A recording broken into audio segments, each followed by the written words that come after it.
Je vous en prie. Bonjour, je m'appelle Sam Warshed et je vais maintenant vous parler des biais en recherche clinique. Maintenant que vous avez élaboré une euh, question, à partir de votre idée, nous devons réfléchir à comment transformer cette question de recherche en une proposition qui va. C'est au cœur de la pratique fondée sur les preuves, définie comme l'utilisation attentive des meilleures preuves actuelles issues de la recherche en soins cliniques pour prendre des décisions en matière de santé.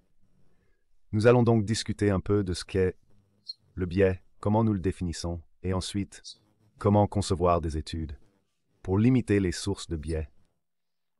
En recherche clinique, nous cherchons un signal parmi tous les bruits, toutes les sources d'erreurs systématiques et non systématiques pour essayer de détecter un signal. C'est au cœur de la pratique fondée sur les preuves, définie comme l'utilisation des meilleures preuves actuelles issues de la recherche clinique et des décisions en soins de santé. Bien. Qu'est-ce que la médecine fondée sur les preuves? Eh bien, nous avons défini cela comme étant consciencieuse, et cela nécessite une expertise clinique approfondie. Donc, toute votre expertise clinique est vraiment très utile dans le cadre de la médecine basée sur les preuves. Cela implique une certaine hiérarchie dans la médecine, et c'est précisément ce que nous allons aborder de manière un peu plus détaillée ici. Cela implique également les valeurs du patient, que nous n'aborderons pas aussi en détail ici, mais cela découle de la prise de décision ou de l'application des preuves à la pratique clinique. Réfléchissons donc à la hiérarchie des preuves. Vous avez peut-être déjà vu un diagramme de ce genre qui définit notre façon de penser aux différentes sortes d'études de recherche existantes, avec la base de la pyramide constituée par l'opinion des experts. Et ce que vous pouvez lire dans un article de synthèse rédigé par un expert. Ensuite, nous passons à la recherche rétrospective, puis à la recherche prospective. Enfin, nous arrivons à l'essai clinique randomisé ou à la véritable expérience, qui se situe au sommet de cette pyramide. C'est également la partie la plus petite de la pyramide, car ces études sont souvent les plus difficiles à mener à bien, pour des raisons de ressources et de logistique, et constituent donc une petite partie de l'ensemble de la littérature, que nous consultons pour une pratique fondée sur des preuves, mais elle constitue l'étalon or en termes de méthodologie de recherche. Et si vous êtes en mesure de résumer plusieurs essais randomisés, vous pouvez même être en mesure de générer une méta-analyse qui est encore plus élevée. Le biais de sélection est une association entre le traitement et la probabilité d'inscription ou de suivi dans une étude clinique. Au fur et à mesure que nous descendons dans la pyramide, nous courons le risque d'augmenter les niveaux de biais en raison des nombreuses limitations méthodologiques de ces études de niveau inférieur. Nous y reviendrons plus en détail. Nous considérons donc les biais sous trois formes générales. Il y a le biais de sélection, le biais de mesure et le biais de confusion. Le biais de sélection est défini comme une association existant entre le traitement et la probabilité d'inscription ou de suivi dans une étude clinique. Et je pense que la façon la plus simple de penser au biais de sélection est de perdre le suivi. C'est vrai? Cela peut affecter un groupe de patients qui reçoivent un traitement plutôt qu'un autre. Ce type de phénomène de sélection a un impact négatif considérable sur la qualité des conclusions que l'on peut tirer. La validité des conclusions que vous pouvez tirer s'il y a une sorte de systématique biais dans la façon dont les gens font ou ne font pas le suivi. Le biais de mesure est également très important, n'est-ce pas? Il est défini comme une association entre le traitement et la façon dont les variables ou les résultats sont mesurés, n'est-ce pas?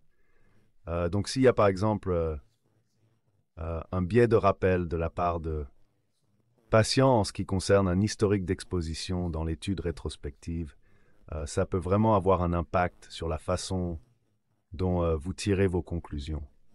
Ainsi, la façon dont nous mesurons les résultats, que ce soit en interrogeant les patients sur leurs antécédents d'exposition de manière rétrospective ou en mesurant prospectivement les résultats, par exemple si un chirurgien m'est consulté pour mesurer les résultats de son travail, vous pourriez Pensez que les chirurgiens ne sont pas toujours les juges les plus impartiaux, de leurs propres résultats. Lorsque l'évaluateur des résultats ne sait pas qui était le chirurgien ou quel traitement il a reçu, il y a moins de sources de biais dans la façon dont nous mesurons ces variables d'intérêt. Enfin, nous avons le biais de confusion. Il s'agit de changements dans la véritable association entre le traitement et le résultat, en raison d'un facteur externe ou d'un troisième facteur associé à la fois au traitement et au résultat. C'est quelque chose de très répandu dans le domaine de la recherche clinique. La prise de décision, par exemple concernant le choix de fixer une fracture ouverte du tibia avec un clou IM ou bien un fixateur externe, est probablement influencée par la gravité de la blessure. En effet, la gravité de la blessure a un impact sur la décision du traitement et a aussi un effet indépendant sur la probabilité de réopération. Il est donc essentiel de contrôler les facteurs de confusion pour pouvoir générer des inférences causales à partir de votre recherche. Comment réduire les biais dans la recherche chirurgicale? Cela peut se faire lors de la conception de l'étude. Randomisant l'étude, par exemple la randomisation des patients selon le traitement ou le résultat, crée ce véritable scénario expérimental que nous apprécions et recherchons souvent. Dans une recherche clinique de qualité, si vous randomisez, vous devez cacher la randomisation pour que les résidents de nuit ne manipulent pas le système pour choisir le traitement randomisé plus facile à appliquer la nuit. Il faut des évaluateurs de résultats indépendants et en aveugle.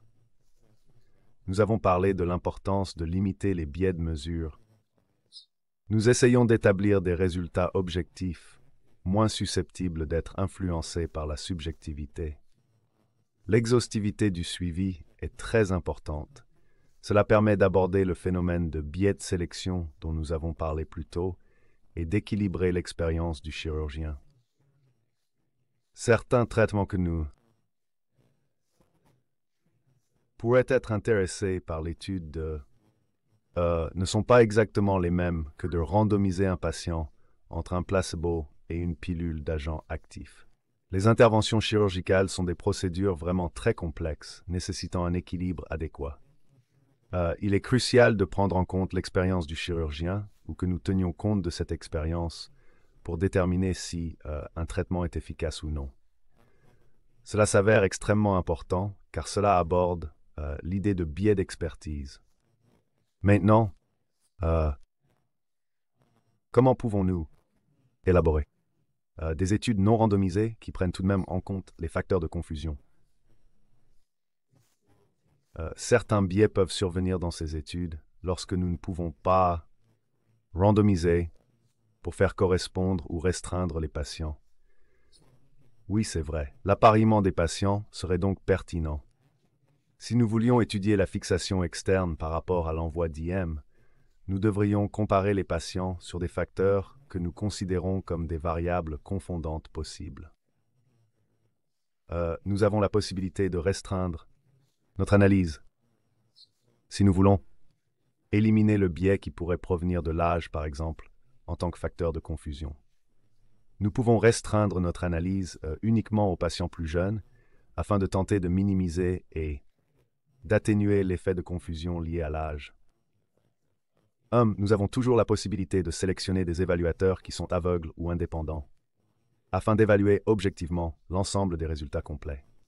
Nous devons nous assurer d'obtenir un suivi aussi complet que possible, et nous pouvons également ajuster pour tenir compte de l'expertise spécifique du chirurgien. Maintenant, après la phase de conception, existe-t-il des mesures que nous pouvons prendre lors de l'analyse de nos données pour contrôler et minimiser les sources de biais? Nous en avons mentionné quelques-unes plus tôt. Par exemple, faire correspondre les strates est une possibilité. Nous pouvons faire cela non seulement dans la phase d'analyse, mais aussi dès la phase de conception. Nous avons la possibilité de stratifier notre analyse ou de réaliser une régression multivariable afin d'intégrer des variables qui pourraient être confondantes dans nos modèles. Cela permet de les ajuster en utilisant la stratification, ce qui élimine ainsi l'effet de confusion. Revenons à notre hiérarchie. Parlons ensuite de quelques-uns de ces modèles d'études et de leur fonctionnement. Il y a quelques années, nous avons cherché à comprendre quelle était la meilleure approche thérapeutique pour les fractures ouvertes du tibia. Il s'agissait soit de l'enclouage intramédulaire, soit de la fixation externe. Avec nos partenaires en Tanzanie, nous avons conçu un essai contrôlé randomisé. Dans un essai contrôlé randomisé, ce qui se passe, c'est que nous débutons par diagnostiquer une fracture ouverte du tibia. Nous avons défini des traitements de comparaison et ensuite nous avons randomisé les patients pour qu'ils soient répartis dans l'un de ces deux traitements. Lorsque nous procédons à la randomisation, la magie de ce processus réside vraiment dans l'équilibre créé entre les facteurs connus et ceux qui sont inconnus, qui pourraient potentiellement confondre entre les groupes de traitement. C'est donc cette probabilité égale de recevoir l'un ou l'autre des traitements qui nous permet de mieux atténuer ces facteurs. Le biais qui s'insinue dans ces facteurs extérieurs pouvant perturber et confondre nos inférences. Les essais randomisés ne sont pas toujours faisables. Des problèmes éthiques peuvent survenir. Par exemple, randomiser entre amputation et reconstruction d'un membre peut être contraire à l'éthique pour un traumatisme grave de l'extrémité inférieure. Vous pourriez ne pas avoir l'adhésion des chirurgiens ou patients. Les résultats peuvent être trop rares. Nous pourrions donc ne jamais détecter assez d'événements pour recruter suffisamment pour une étude. Il faut donc envisager un autre type de conception. Pour évaluer l'impact, les infections sont souvent, espérons-le, assez rares, mais parfois, il n'est pas possible de mener une étude prospective pour identifier des différences de taux d'infection selon le traitement.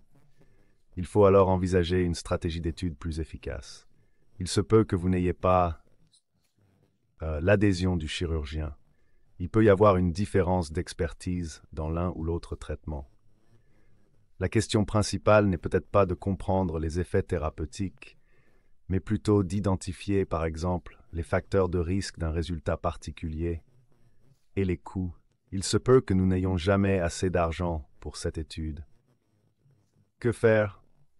Nous pouvons explorer d'autres stratégies de conception dans notre boîte à outils quand un essai randomisé n'est pas possible.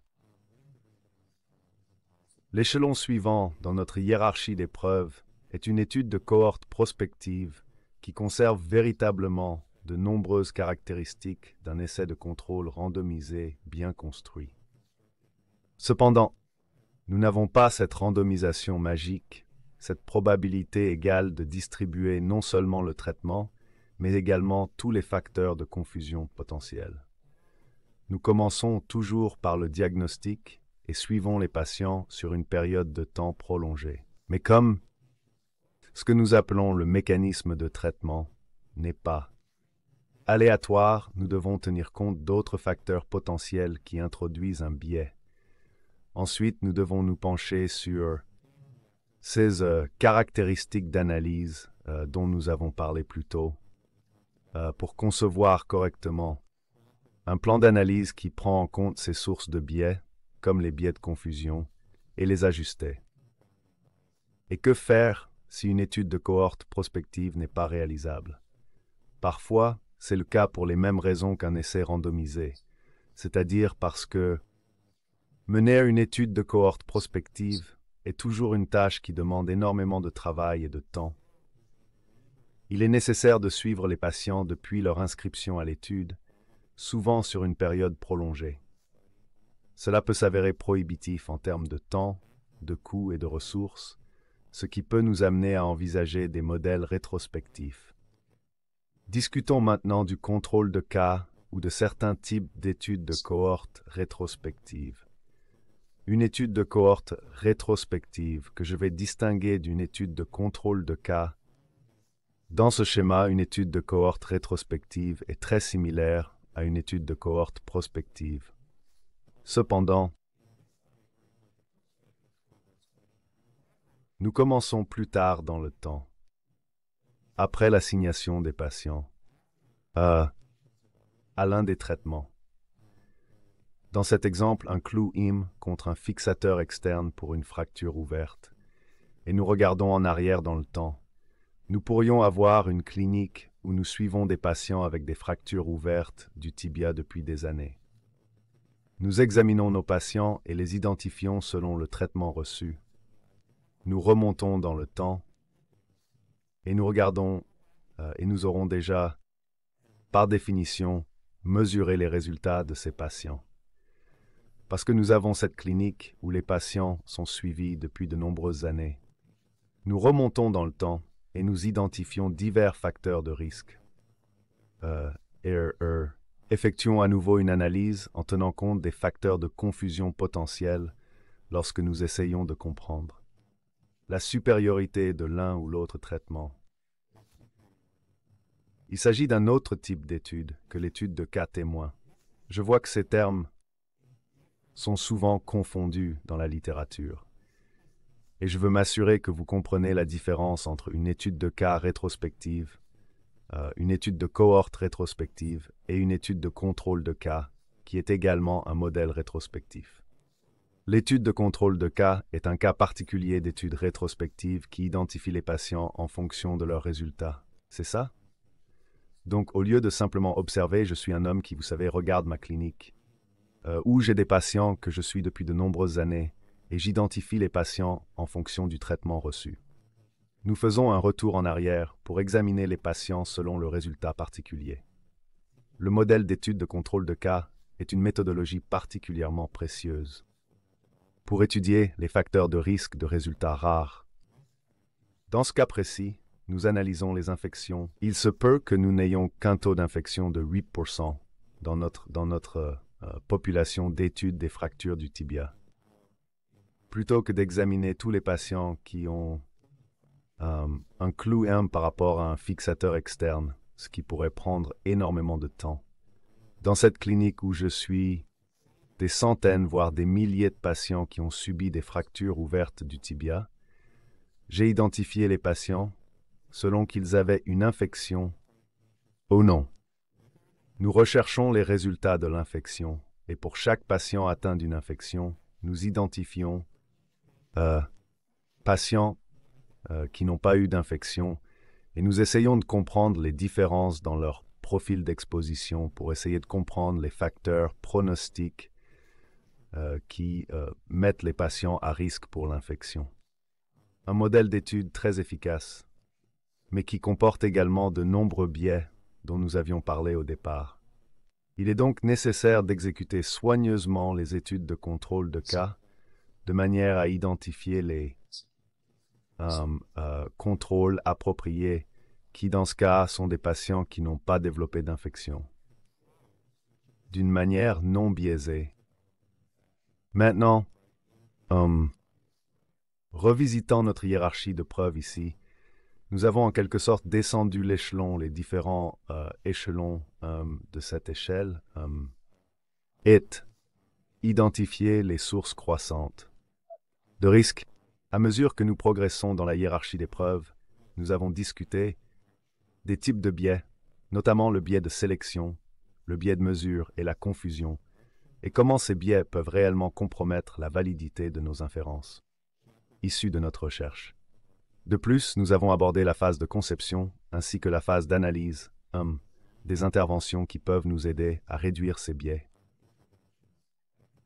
Encore une fois, cet exposé a vraiment résumé la façon dont nous passons du développement d'une question d'étude élaborée à une bonne question d'étude qui suit le format PICO qui vous a été présenté et qui vous amène à la phase de proposition de votre recherche. Et dans les prochains exposés, vous allez entendre comment prendre cette proposition et mettre en œuvre réellement mettre en œuvre votre étude et la mener jusqu'à son exécution et à la diffusion de vos résultats. Merci de votre attention. À bientôt.